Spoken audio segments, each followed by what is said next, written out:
नमस्कार दोस्तों, HRDIS में आप सभी का स्वागत है। कैसे हैं आप सभी लोग? आई होप आप सभी लोग अच्छे होंगे और अपनी पढ़ाई को बहुत बढ़िया तरीके से कर रहे होंगे। देखिए, सबसे पहले तो आप सभी लोगों को नववर्ष की बहुत सारी शुभकामनाएं कि आपका ये वर्ष बहुत सारे उन्नति, प्रगति और सफलताओं से भरपूर हो और आप अपने जीवन में बहुत अच्छे से सफल हो सकें। और इसके अलावा आज हम लोग कुछ सेशन स्टार्ट कर रहे हैं। जैसा कि मैंने आप लोगों को पहले कहा था कि यूपी स्पेशल के कुछ इंपॉर्टेंट जो फैक्ट होते हैं वो मैं आपको कराऊंगा। और इस कंटेक्स्ट में हमने एक क्लास ले ली थी और बीच में थोड़ा गैप हो गया था। लेकिन अब जो है यूपी स्पेशल की क्लासेस जो है आपकी 7-8 क्लास में मैं क्लास जो इंपॉर्टेंट चीज़ें होंगी वो मैं आपकी फिनिश करा दूंगा।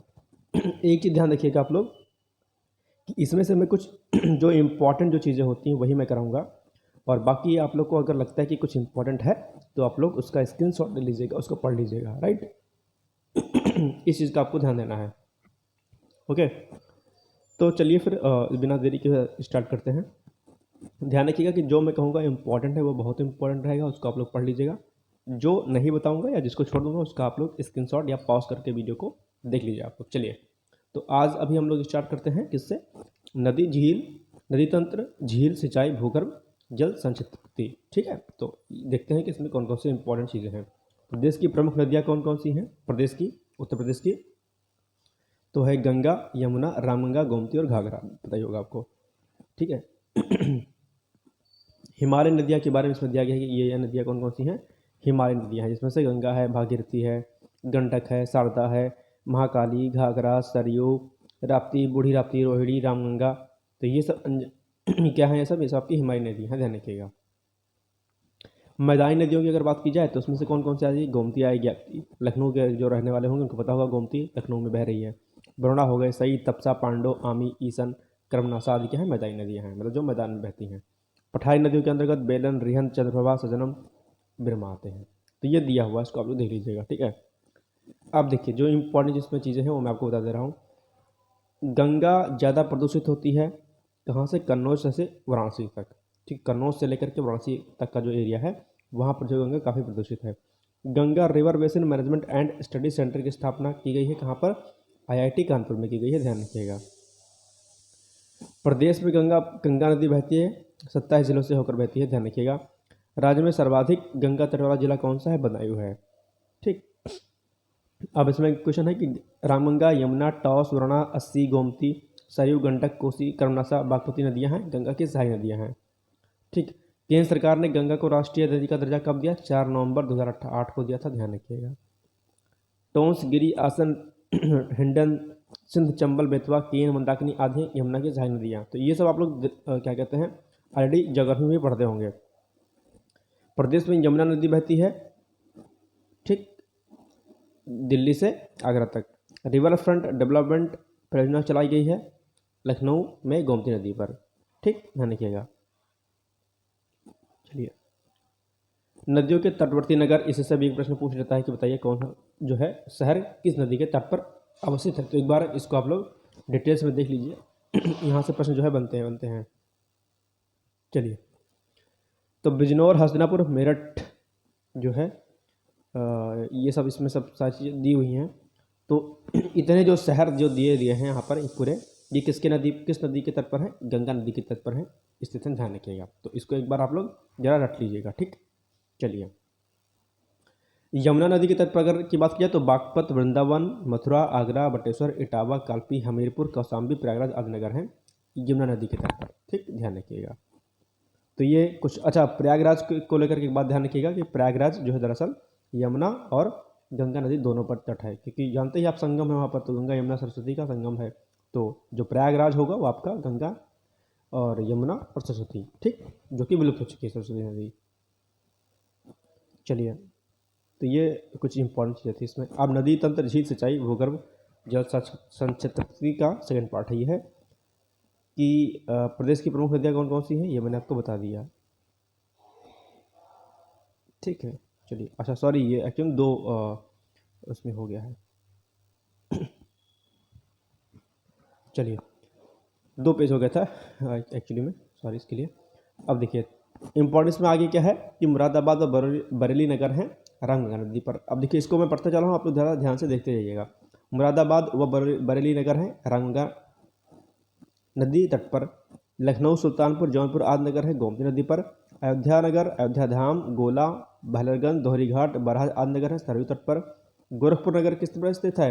राप्ती व रोहिणी नदी संगम पर। गोरखपुर इंपॉर्टेंट, ध्यान रखिएगा। जो मैं बता रहा हूँ उसको वो इंपॉर्टेंट है, ध्यान रखिएगा। वाराणसी नगर स्थित है वरुणा व 80 नदियों के मध्य तथा गंगा नदी के बाएं तट पर। ठीक। बांदा नगर स्थित है के नदी के तट पर। हमीरपुर नगर स्थित है बेतवा यमुना नदी के संगम तट पर। ठीक। सोनभद्र स्थित है सोन नदी पर। प्रतापगढ़ नगर स्थित है सई नदी पर, आपने सुना होगा सई नदी। मेरठ व गाजियाबाद नगर स्थित है हिंडन नदी पर। कासगंज शहर स्थित है नगर स्थित है काली नदी तट पर। ठीक। अब है नदियों का प्रवेश, निकास और मिलन। तो राज्य में गंगा का प्रवेश व निकास होता है कौन सा? तो प्रवेश कहाँ से होगा? बिजनौर में। और निकास कहाँ से होगा? बलिया में। तो ये इंपॉर्टेंट फैक्ट है, ध्यान रखिएगा, पूछ लेता है। रामगंगा नदी का प्रवेश कहाँ से होता है? तो रामगंगा नदी का प्रवेश होता है बिजनौर जिले में। रामगंगा में मिलती है कन्नौज नदी के निकट। रामगंगा गंगा में मिलती है कहाँ पर? कन्नौज के निकट। काली नदी गंगा में मिलती है कन्नौज के निकट। बूढ़ी गंगा गंगा में मिलती है बदायूं में। ठीक। तो ये कुछ जो है इंपॉर्टेंट चीज़ें हैं, आपको देख लीजिएगा। शारदा यानी कि काली नदी का प्रवेश कौन से कहाँ पर है? पीलीभीत जिले में है, ध्यान रखिएगा। सरयू नदी यानी कि सरयू घाघरा में मिलती है सीतापुर में बांसरा के पास। ठीक। तो ये सब चीज़ें हैं, कुछ इंपॉर्टेंट फैक्ट है, इसको आप लोग देख लीजिएगा। जो मैं बोल रहा हूँ वो क्या कहते हैं प्रश्न क्या है? इंपॉर्टेंट है। तो जो मैं पढ़ूंगा उसको जरूर पढ़ लीजिएगा। गोमती नदी निकलती है पंगलीर, फुलहर या गोमती झील या पीलीभीत से। ठीक, ध्यान रखिएगा, पूछता है, कई बार पूछ चुका है। सई नदी के बारे में पूछा है। सई नदी निकलती है भिजवान झील हरदोई से। ठीक। तो इसको आप एक बार आप लोग देख लीजिए, बाकी आप लोग इसका स्क्रीनशॉट ले लीजिएगा, देख लीजिएगा एक बार। चलिए, सई नदी गोमती से मिलती है राजघाट जौनपुर में, ध्यान रखिएगा। ठीक है। चलिए, बाकी कुछ खास इंपॉर्टेंट नहीं है। प्रमुख झीलों की अगर बात की जाए तो रामगढ़ ताल व चिलवाताल गोरखपुर में है। बड़ा ताल गोरखपुर शाहजहाँपुर, बड़ा ताल गोखुर शाहजहाँपुर। प्रयाग झील व चित्तौला झील कहाँ पर है? बहराइच में है, इम्पॉर्टेंट है। और जो है क्या कहते हैं, इस पर जो है इसका काफ़ी जीर्णोद्धार किया जा रहा है। साथ ही साथ में लीलौर झील बरेली में है। सुरहा ताल बलिया में है। मोती व गौरा झील रामपुर में है। सुक्रताल मुजफ्फरनगर। रामताल मेरठ। कीमठ ताल आगरा। गोविंद वल्लभ पंत सागर कृत्रिम झील सोनभद्र में। शेखा झील राष्ट्रीय पक्षी विहार के रूप में। विकास झील अलीगढ़ में है। ठीक। तो ये सब चीज़ें जो है आप लोग ध्यान रखिएगा। इसके अलावा आंधी ताल वाराणसी में है। दरबन झील अयोध्या। ठीक। बलहापारा कानपुर। सागर ताल बदायूं। मदन सागर महोबा। देवरिया ताल कन्नौज। भीखावा सरसई। नावर झील इटावा में। सौज झील मैनपुरी में है। सीताकुंड भरतकुंड अयोध्या धाम में है, इंपॉर्टेंट है। सौज झील भी मैनपुरी में इंपॉर्टेंट है। राधा कुंड, श्याम कुंड, गोविंद कुंड, मानसी गंगा कुंड, कुसुम सरोवर कहाँ पर है? गोवर्धन मथुरा। कोकिला कुंड, कृष्ण कुंड, कोकिलावन मथुरा। नौह झील मथुरा। तो ये इतना और इम्पॉर्टेंट है, देख लीजिएगा आप लोग। चलिए, परियोजनाओं की बात की जाए, बांध परियोजनाओं के बारे में, तो सोनभद्र जिले में पिपरी नामक स्थान पर रिहंद नदी 1963 में निर्मित बहुउद्देशीय रिहंद बांध परियोजना गोविंद वल्लभ पंत की ऊंचाई कितनी है? 91 मीटर। ठीक। तो रिहंद नदी पर जो है आपका ये बनाया गया हुआ है गोविंद वल्लभ पंत सागर जो आपका बांध है। ठीक, देख लीजिएगा इसको एक बार आप लोग। इसके अलावा ललितपुर जिले में बेतवा नदी पर, कौन सा? बेतवा नदी पर उत्तर प्रदेश व मध्य प्रदेश की 1958 यानी कि 1958 में निर्मित संयुक्त माता टीला बहुउद्देशीय बांध परियोजना की ऊंचाई कितनी है? 35 मीटर। तो ये प्रश्न भी आपसे पूछता है, ध्यान रखिएगा। ठीक। तो जो इम्पोर्टेंट है मैं आपको करा दे रहा हूँ। अब देखिए, सिंचाई और पेयजल में क्या है कि सकल सिंचित क्षेत्र कितना है 2019-20 के आंकड़ों के अनुसार? 230 लाख कितना है? हेक्टेयर है, ध्यान रखिएगा। शुद्ध सिंचित क्षेत्र कितना है? 144.2 लाख हेक्टेयर का। ठीक। तो ये कुछ डेटा है, ध्यान रखिएगा। अब नलकूप, कुआं, तालाब आदि आते हैं लघु सिंचाई के साधनों में आते हैं, ध्यान रखिएगा। नहर बांध आदि आते हैं मध्यम व बृहद सिंचाई साधन में। ठीक। प्रदेश में तालाबों व पोखरों का सिंचाई का सर्वाधिक प्रचलन कहाँ पर है? बुंदेलखंड क्षेत्र में है। ठीक। तालाब, पोखर और सिंचाई का सर्वाधिक प्रचलन कहाँ पर है? बुंदेलखंड क्षेत्र में है। प्रदेश में नलकूपों से सिंचाई शुरू हुआ 1930 में मेरठ से। प्रदेश में सिंचाई का सबसे बड़ा साधन क्या है? नलकूप है, इंपॉर्टेंट है, ध्यान रखिएगा, पूछता है अक्सर परीक्षा में। प्रदेश में नलकूपों की गहनता सर्वाधिक कहाँ पर है? पश्चिमी भाग में। प्रदेश में सिंचाई हेतु पहला कार्यालय 1823 में खोला गया, कहाँ पर? सहारनपुर में। ठीक, ध्यान रखिएगा। प्रदेश की सबसे पुरानी नहर कौन सी है? तो पूर्वी यमुना नहर शाहजहां द्वारा बनाई गई थी। ठीक, ध्यान रखिएगा। प्रदेश में नहरों का सर्वाधिक विस्तार कहाँ पर है? पश्चिमी उत्तर प्रदेश में, आपको पता ही होगा। और पश्चिमी उत्तर प्रदेश में ही ग्रीन रेवोल्यूशन यानी कि जो आपका हरित क्रांति जो है वहीं पर जो है काफ़ी अच्छे से की गई थी, क्योंकि वहाँ पर पानी का जो है यानी कि सिंचाई का जो है प्रबंध अच्छे तरीके से था, नहरों का विकास वहाँ पर अच्छे से तरीके से था। प्रदेश में सर्वाधिक लंबाई नहरें कहाँ पर है? रायबरेली में है, ध्यान रखिएगा। सहारनपुर के पास यमुना पर बना बैराज, जिसे अब ताजे वाला बैराज कहते हैं, हथनी कुंड पर है, ध्यान रखिएगा। तो ये जरा अच्छा, हथनी कुंड बांध जो है बैराज जो है आपका इंपॉर्टेंट है, ध्यान रखिएगा। तो यूपी, हरियाणा, हिमाचल, दिल्ली व राजस्थान का संयुक्त बैराज कौन सा? हथनी कुंड बैराज है। अभी लास्ट टाइम जो है न्यूज़ में चर्चा में भी था, एक बार पढ़ लीजिएगा हथनी कुंड बैराज के बारे में। ठीक, गंडक नदी से नेपाल से निकलने वाली गंडक नहर से सिंचाई होती है, यूपी बिहार में होती है, ध्यान रखिएगा। ठीक, और बाकी कुछ खास इंपॉर्टेंट नहीं इसमें। गंगा पर कानपुर में लौकुश बैराज बनाया गया है, पेयजल के हेतु बनाया गया है। राज्य में मुख्यमंत्री लघु सिंचाई योजना चलाई जा रही है, कब से चलाई जा रही है? 2020-21 चलाई जा रही है, ध्यान रखिएगा।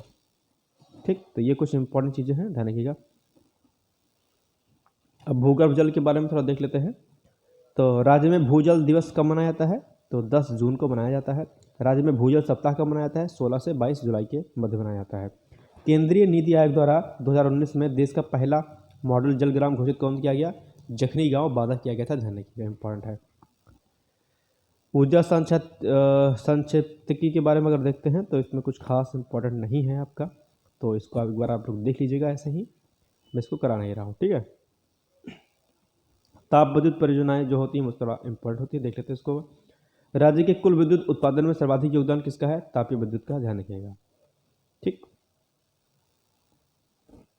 चलिए, राज्य में एनटीपीसी का उत्पादनरत कुल परियोजनाएं कितनी हैं? 9 हैं। राज्य में एनटीपीसी की कुल तापीय परियोजनाएं कितनी हैं? 5 हैं। राज्य में एनटीपीसी की गैस और सोलर परियोजनाएं कितनी हैं? 2 और 2।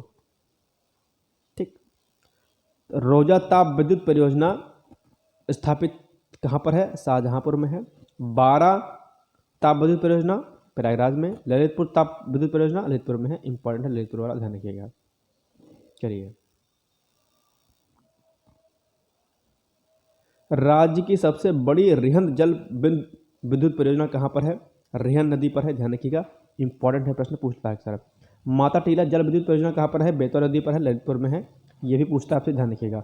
शीतला जल विद्युत परियोजना स्थित है कहाँ पर स्थित है? मोठ, झांसी में। ठीक, तो ये कुछ इंपॉर्टेंट फैक्ट है इसमें से। सर्वाधिक जल विद्युत उत्पादन केंद्र स्थापित कहाँ पर है? ऊपरी गंगा नदी नहर पर है स्थित है, ध्यान रखिएगा। भागीरथी व भिलंगना संगम पर उत्तराखंड में स्थापित टिहरी जल विद्युत परियोजना है उत्तर प्रदेश, उत्तराखंड व केंद्र की संयुक्त परियोजना, ध्यान रखिएगा। चलिए, प्रदेश में वैकल्पिक ऊर्जा विकास संस्थान, जिसका के बाद में नाम उत्तर प्रदेश नवीन एवं नवीकरणीय ऊर्जा विकास प्राधिकरण अभिकरण यूपी नेडा कर दिया गया, क्या गठन हुआ था? 1983 में। ठीक, ध्यान रखिएगा। और बाकी जो है सौर ऊर्जा नीति 2022 के तहत अगले 5 वर्षों में सौर ऊर्जा उत्पादन का लक्ष्य रखा गया है 22,000 मेगावाट का। प्रदेश का सबसे बड़ा तैरता सोलर पावर प्लांट लगाया जा रहा है रिहंद जलाशय सोनभद्र में। सौर ऊर्जा उत्पादित करने वाला राज्य का पहला कलेक्ट्रेट कौन है? लखनऊ है, इंपॉर्टेंट है, ध्यान रखिएगा। सौर ऊर्जा से प्रकाशित राज्य का पहला बस स्टैंड कौन सा है? कैसरबाग, लखनऊ है, ध्यान रखिएगा। केंद्र के सहयोग से प्रदेश के आगरा, मुरादाबाद, प्रयागराज को विकसित किया जा रहा है सोलर सिटी के रूप में, यह भी इंपॉर्टेंट है, ध्यान रखिएगा।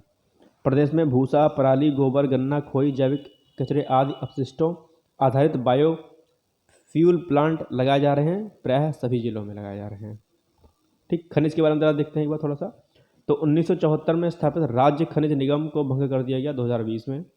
प्रदेश के खनिज उत्पादन में उत्तर प्रदेश का भाग कितना है? लगभग 5% है। राज्य के कुल जीवीए में खनिज के क्षेत्र का योगदान कितना है? लगभग 1.7% है। ठीक, ध्यान रखिएगा। राज्य में मिलने वाले प्रमुख खनिज कौन कौन से हैं? इंपॉर्टेंट है, ध्यान रखिएगा। तो चूना पत्थर, silica sand, bauxite, diaspore, dolomite, gypsum, magnesite, ओकर यानी कि गेरू, फास्फोराइट, फाइलाइट, गंधक, कोयला आदि। राज्य में मिलने वाले प्रमुख उपखनिज कौन कौन से हैं? तो उपखनिज में आपका सामान्य बालू, मोरंग, बजरी, इमारती पत्थर, संगमरमर, कंकड़, सोरा, लाइमस्टोन आदि मिलते हैं, ध्यान रखिएगा। तो ये कुछ इंपॉर्टेंट चीज़ें हैं, आप लोग देख लीजिएगा इसको। राज्य की कुल उत्पादन, खनिज उत्पादन मूल्य का लगभग आधा हिस्सा है कोयले का। चूना पत्थर पाया जाता है गुरमा, कनाज, बाबूहारी, मिर्जापुर, कजराहट, सोनभद्र, सिंगरौली, सोनभद्र में। ठीक, तो ये सब ध्यान रखिएगा। डोलोमाइट पाया जाता है मिर्जापुर, सोनभद्र, बांदा, चंदौली में पाया जाता है, ध्यान रखिएगा। पोटास लवण मिलाया जाता है प्रयागराज, चंदौली, बांदा, सोनभद्र में, झांसी में। तो ये कुछ इंपॉर्टेंट चीज़ें देख लीजिएगा इस बार। हीरा पाया जाता है बांदा, मिर्जापुर में। सोना पाया जाता है सोनभद्र, सोन, शारदा एवं रामगंगा के किनारे। प्लेटिनम पाया जाता है ललितपुर में। यूरेनियम पाया जाता है ललितपुर में। दोनों ही प्रश्न इंपॉर्टेंट है, ध्यान रखिएगा। संगमरमर पाया जाता है कहाँ पर? मिर्जापुर, सोनभद्र। एस्बेस्टॉस पाया जाता है मिर्जापुर, झांसी। जिप्सम पाया जाता है झांसी, हमीरपुर। सैंडस्टोन पाया जाता है अरोरा, मिर्जापुर। डैस्पर पाया जाता है हमीरपुर, ललितपुर में। मैग्नेसाइट पाया जाता है बांदा, चंदौली में। ठीक, ध्यान रखिएगा। ग्रेफाइट पाया जाता है हमीरपुर व चुनार। ग्रेनाइट पाया जाता है बांदा, हमीरपुर। चाइना क्ले पाया जाता है मिर्जापुर, सोनभद्र और बांदा में। ठीक, तो ये कुछ इंपॉर्टेंट चीज़ें देख लीजिएगा। चलिए, गिरू पाया जाता है बांदा में। डैशबोर्ड के उत्पादन में उत्तर प्रदेश प्रथम स्थान पर है। चूने पत्थर के भंडारण में देश में उत्तर प्रदेश द्वितीय स्थान पर है। कांच बालू के उत्पादन में देश में उत्तर प्रदेश द्वितीय स्थान पर है। ठीक, ध्यान रखिएगा। वन के बारे में देखते हैं, वन रिपोर्ट जो होती है, और रिपोर्ट ये 17वीं थी, तो ये थोड़ा अभी न्यू रिपोर्ट शायद आ गई होगी, तो लेकिन देख लेते हैं इसको। तो 13 जनवरी 2022 को जारी वन रिपोर्ट की 17वीं रिपोर्ट है। तो उसके अनुसार इसको छोड़ देते हैं, ये करंट की चीज़ें हैं एक्चुअली में, तो इसको जो न्यू रिपोर्ट आई है उसको हम लोग कर लेंगे, इसको छोड़ देते हैं ना, क्योंकि डेटा थोड़ा चेंज हो जाता है, तो इसको छोड़ देते हैं। बाकी जो है जो मैंने आपको कराया है वो आप लोग कर लीजिएगा। ठीक है, वन्यजीव संरक्षण कार्यक्रम के बारे में जरा देख लेते हैं। तो देश में सर्वप्रथम वन्यजीव संरक्षण संगठन की स्थापना 1956 में की गई थी उत्तर प्रदेश में। वन्यजीव प्रशिक्षण केंद्र लखनऊ व इटावा में है। ठीक, ध्यान रखिएगा। और लायन सफारी पार्क कहाँ पर है? राष्ट्रीय चंबल अभयारण्य इटावा में। पूछता है कई बार। हाथियों के पुनर्वास है तो रेस्क्यू सेंटर राष्ट्रीय चंबल अभयारण्य क्षेत्र में है। उत्तर प्रदेश, मध्य प्रदेश व राजस्थान में विस्तृत है राष्ट्रीय चंबल अभयारण्य। देश का सबसे बड़ा घड़ियाल अभयारण्य कहाँ पर है? चंबल नदी क्षेत्र में है। देश का पहला डॉल्फिन सूचना केंद्र कहाँ पर है? चंबल नदी क्षेत्र पर है। भालुओं के पुनर्वास हेतु रेस्क्यू सेंटर मथुरा में बनाया गया है। मयूर संरक्षण केंद्र कहाँ पर है? वृंदावन में है। राज्य में पाए जाने वाली पक्षियों की प्रजातियाँ कितनी हैं? 500 से अधिक हैं। ठीक, सर्वाधिक प्रजातियों की पक्षियाँ मिलती हैं राष्ट्रीय चंबल अभयारण्य में। प्रदेश का प्रथम टाइगर रिजर्व बाघ अभयारण्य कहाँ पर है? दुधवा में है। इंपॉर्टेंट, कई बार पूछा है। प्रदेश का दूसरा टाइगर रिजर्व कहाँ है? अमनगढ़ जो है बिजनौर में 2012 में घोषित किया गया। प्रदेश में तीसरा टाइगर रिजर्व पीलीभीत। प्रदेश का चौथा टाइगर रिजर्व चित्रकूट। प्रदेश का पहला हाथी रिजर्व 2009 में सहारनपुर बिजनौर के 744 वर्ग मीटर के क्षेत्र में। प्रदेश का दूसरा हाथी रिजर्व जो है दुधवा पीलीभीत में है। ठीक, तो ये इंपॉर्टेंट चीज़ें हैं। ये पूरा का पूरा सेक्शन जो है आपका इंपॉर्टेंट है। ठीक है, इसको आप लोग जो है जरा कर लीजिएगा। वन्य जीव संरक्षण कार्यक्रम एनवायरनमेंट का पोर्शन है, ये यूपी स्पेशल का इंपॉर्टेंट है, ध्यान रखिएगा। इसको सारा कर लीजिएगा आप लोग एक बार। ठीक है, चलिए। और इसमें प्रदेश में तेंदुओं की संख्या 2015-18 में क्रमशः थी 154 और 316। अभी नया लेटेस्ट डेटा आ गया होगा, इसको हम लोग बाद में कर लेंगे कि जब करंट अफेयर्स करेंगे तब। राज्य के वन्य जीव विहार की अगर बात की जाए तो चंद्रप्रभा वन्य जीव विहार चंदौली में है। कई बार जो है आपसे परीक्षा में प्रश्न पूछा है, ध्यान रखिएगा आप लोग। किशनपुर वन्य जीव विहार कहाँ पर है? लखीमपुर खीरी में है। कतरनिया घाट वन्य जीव विहार जो है बहराइच में स्थित है, आपको पता ही होगा। इसके अलावा जो है हस्तिनापुर वन्य जीव विहार कहाँ पर है? यह है मेरठ, मुजफ्फरनगर, हापुड़, अमरोहा और बिजनौर में। इसके अलावा पीलीभीत वन्यजीव विहार पीलीभीत में है। सबसे बड़ा वन्यजीव विहार कौन सा है? हस्तिनापुर वन्यजीव विहार। सबसे छोटा वन्यजीव विहार कौन सा है? तो वह है आपका ये। ठीक, तो ये कुछ चीज़ें इंपॉर्टेंट है, जिसको देख लीजिएगा। राज्य के पक्षी विहार की बात की जाए, ये भी इंपॉर्टेंट होता है। तो इसमें से चंद्रशेखर आज़ाद यानी कि नवाबगंज पक्षी विहार कहाँ पर है? उन्नाव में स्थित है। ये भी कई बार आपसे परीक्षा में प्रश्न पूछा है, ध्यान रखिएगा। पार्वती अरगा पक्षी विहार कहाँ पर है? गोंडा में है, ये भी कई बार पूछा है आपसे। सांडी पक्षी विहार कहाँ पर है? हरदेव में है, ये भी आपसे पूछा है कई बार। ठीक है, भकीरा पक्षी विहार संत कबीर नगर। ओखला पक्षी विहार गाजियाबाद। गौतम बुद्ध नगर समान पश्चिम बिहार मैनपुरी में है। विजय सागर पश्चिम बिहार महोबा हमीरपुर में है। पटना पश्चिम बिहार एटा में है। ठीक, इसके अलावा सुरहाताल जो है पश्चिम बिहार कहाँ पर है? बलिया में है। सुर सरोवर पश्चिम बिहार आगरा में है, ये भी कई बार पूछा है आपसे। राज्य का प्रथम पश्चिम बिहार चंद्रशेखर आज़ाद नवाबगंज पश्चिम बिहार है। राज्य का सबसे बड़ा पश्चिम बिहार लाख बाहौस पश्चिम बिहार कन्नौज में है। तो ये भी आपका इम्पोर्टेंट है, एक प्रश्न जो है इससे पूछता है, ध्यान रखिएगा। तो नवाबगंज वाला आप लोग देख लीजिएगा, चंद्रशेखर आज़ाद वाला देख लीजिएगा, और जो है सांडी पश्चिम बिहार, पार्वती अरगा पश्चिम बिहार भी देख लीजिएगा। चलिए, तो ये कुछ इंपॉर्टेंट फैक्ट थे। आई थिंक आपको ये वीडियो सही लगा होगा, तो प्लीज़ वीडियो को लाइक ज़रूर कर दीजिएगा, यही आपसे रिक्वेस्ट रहती है। एक लाइक तो ज़रूर बनता है। और मैंने प्लेलिस्ट इसकी बना दी है। एक क्लास मैंने यूपी स्पेशल की ऑलरेडी इसमें जो है अपलोड कर दिया था, या दूसरी क्लास है, तो इसको आप लोग देख लीजिएगा। बाकी हम लोग 5-6 क्लास में जो है यूपी स्पेशल के इंपॉर्टेंट जो फैक्ट होते हैं वो सब करा देंगे आपको, ठीक है। परेशान मत होइएगा। बाकी सेंसस वगैरह जो भी मैंने आपसे कहा था वो सारा का सारी चीज़ें आपको करा दी जाएंगी। इसके लिए आप लोग निश्चिंत रहिएगा। बस लगातार पढ़ाई करते रहिए, अपने पर भरोसा रखिए। Thank you so much. जय हिंद, जय भारत।